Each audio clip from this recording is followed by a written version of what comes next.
midnight at Red Oak Gas and go, I work the night shift at a gas station on the outskirts of Red Oak, a quiet little town in Oklahoma. Not much happens around here after dark, just the hum of cicadas, the occasional trucker stopping for coffee, and the glow of the neon sign flickering in the empty lot. It was around 2 a.m. when I heard a car pull up to Pump 2. A dusty old Buick, engine rumbling low, but no one got out. The driver just sat there, motionless.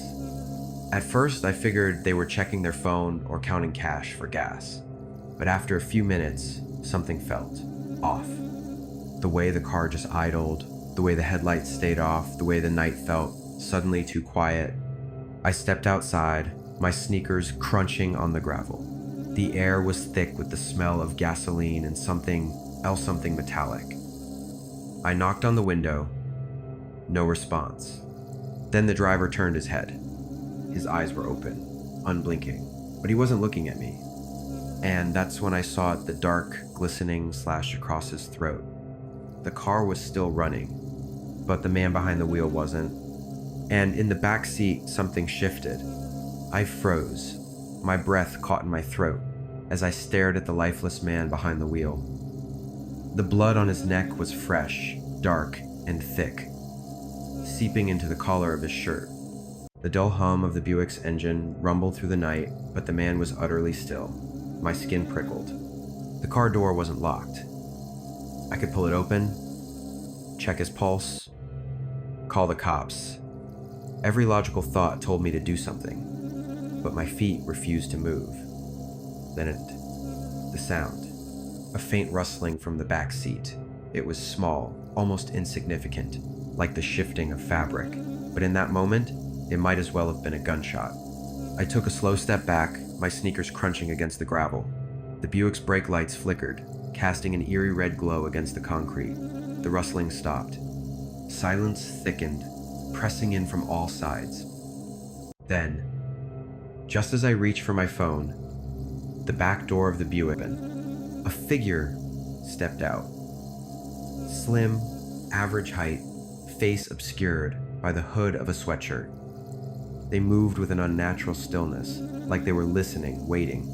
The gas station's neon sign buzzed, casting flickering light over their hands. Dark stains.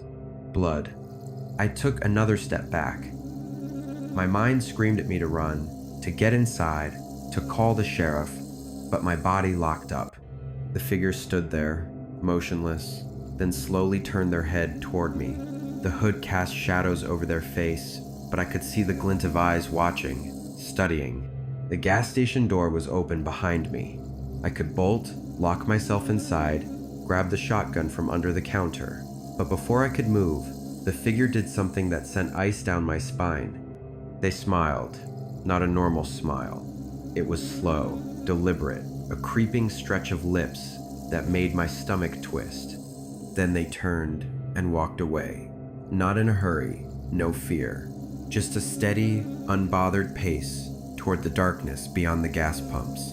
My legs unlocked and I ran inside, slamming the door behind me.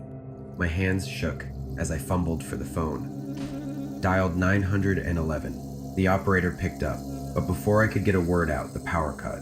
Darkness swallowed the store. The buzzing lights died, the hum of the coolers vanished, and the only sound left was the steady idling of the Buick outside. My breath came in ragged gasps. I pressed the phone to my ear, but the line was dead. The emergency generators should have kicked in, but the store remained silent. A shape moved outside, barely visible through the glass. The figure hadn't left. They stood just beyond the reach of the neon glow, watching, waiting. The air inside felt thick, heavy. My pulse pounded against my temples. My fingers tightened around the edge of the counter, inching toward the shotgun hidden beneath. The moment my hand found the grip, the front door rattled. Not a knock, a slow, deliberate push. The lock held. The figure didn't try again. Instead, they leaned forward, pressing their forehead against the glass. The neon flickered, briefly illuminating their face. My stomach lurched. Their skin was pale, too pale, like something that had been hiding from the sun for far too long. Their lips were still curled into that unsettling smile. Then they raised a single hand, and pointed toward the Buick. My stomach turned to stone. The engine was still running, but the driver was gone. I gripped the shotgun tight, my pulse hammering against my skull.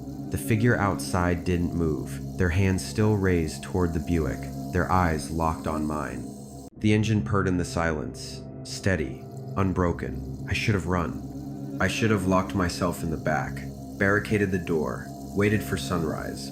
But something about the way they stood there, patient, expectant, made my feet stay rooted. The power was out. No phone, no lights, no cameras. Just me, the shotgun, and the figure in the dark.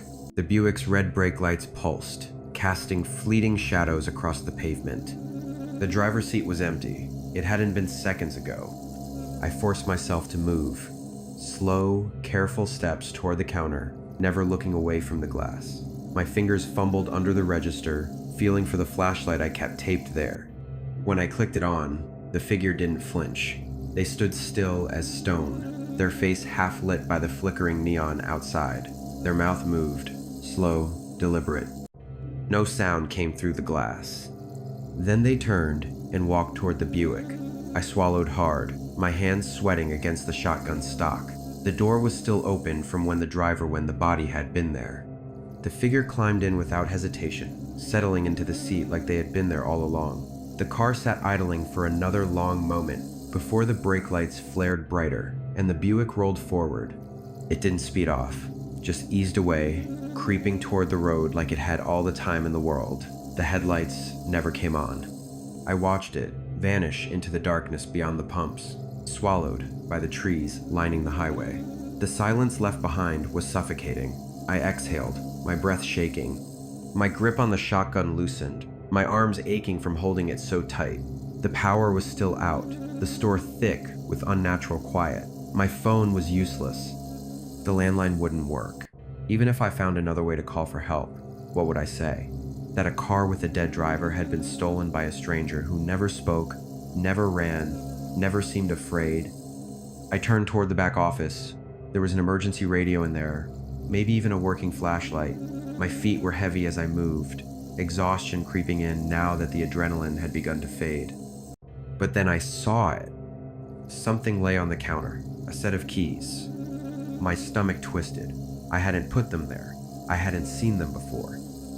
But they sat neatly in the center of the counter, gleaming under the emergency exit sign's dim red glow.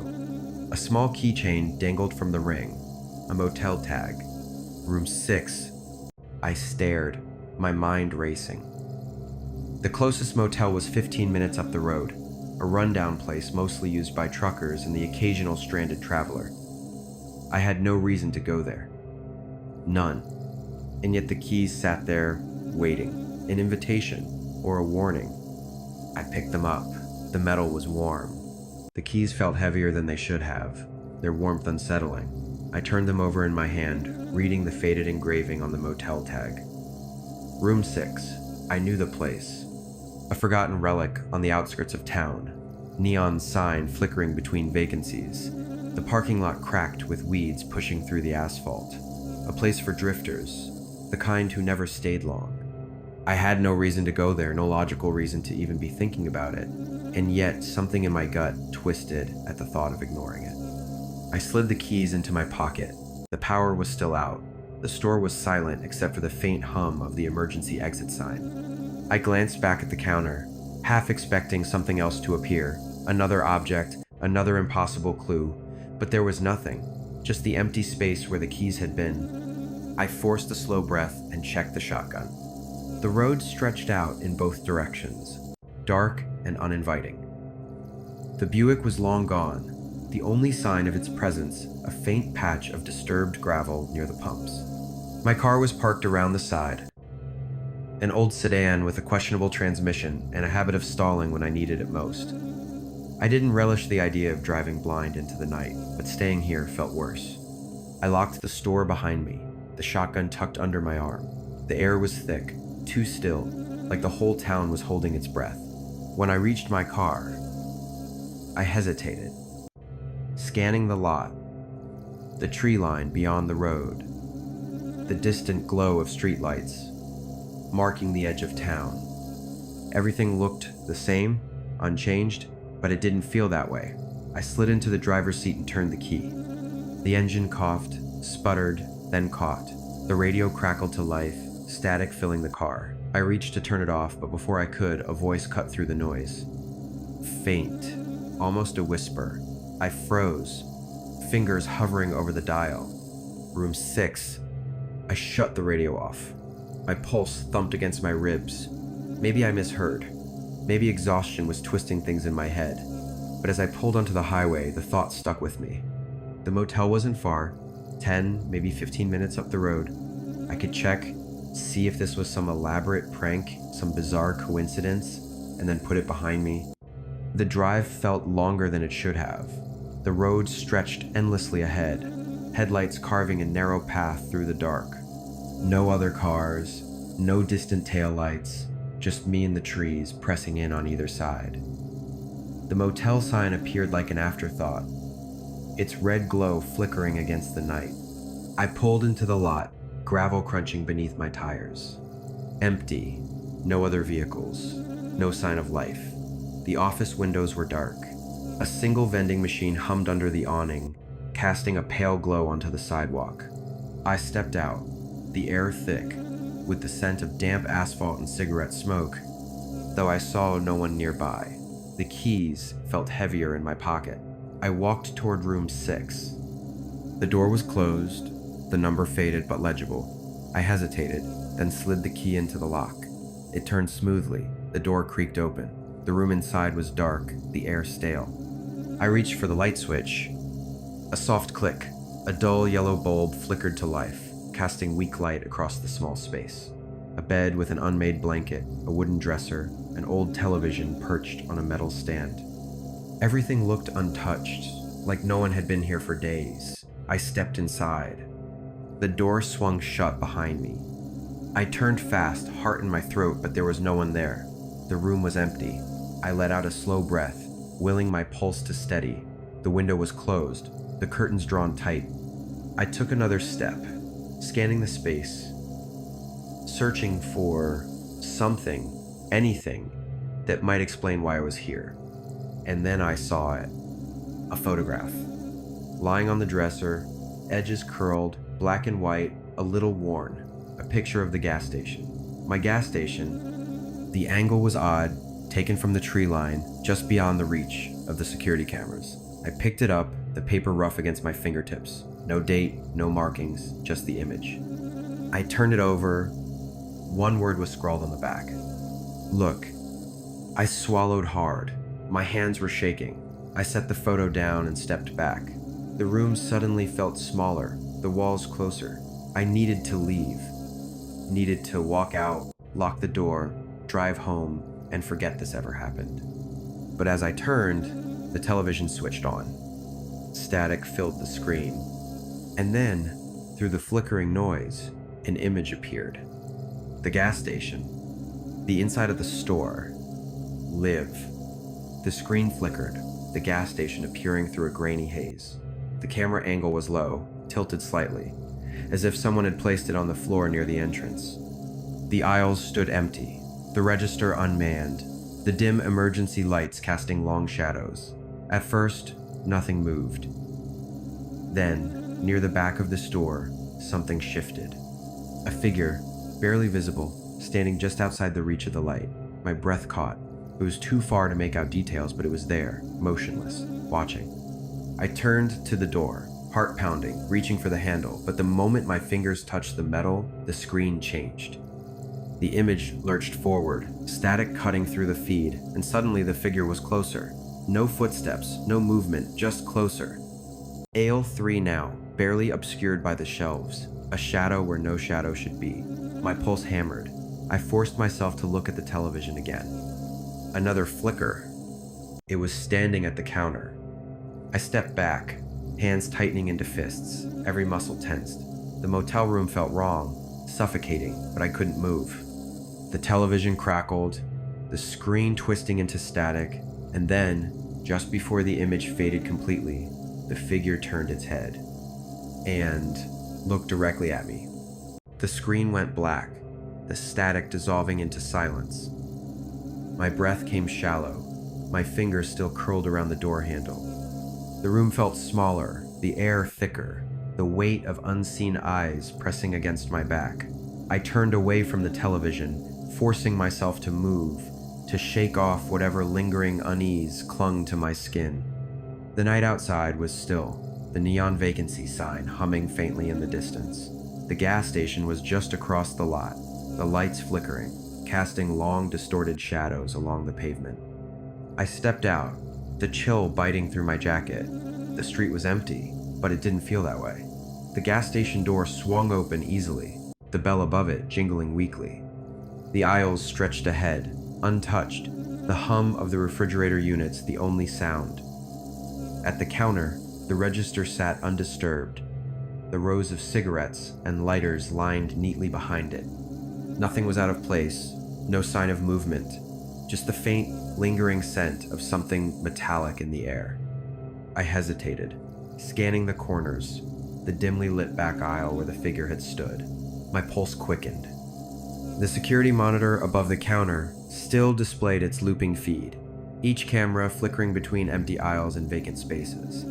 Then the screen glitched, just for a second, and in that brief flicker, aisle 3 wasn't empty anymore.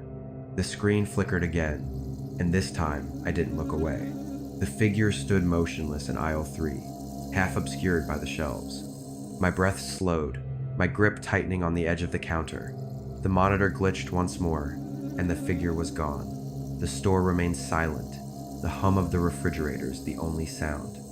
I forced myself to turn, scanning the aisles. Nothing, but something had shifted. The air felt thinner, stretched too tight, like the room itself was holding its breath. I moved carefully, my footsteps muffled against the tiled floor. Each shelf stood undisturbed, every product exactly where it should be.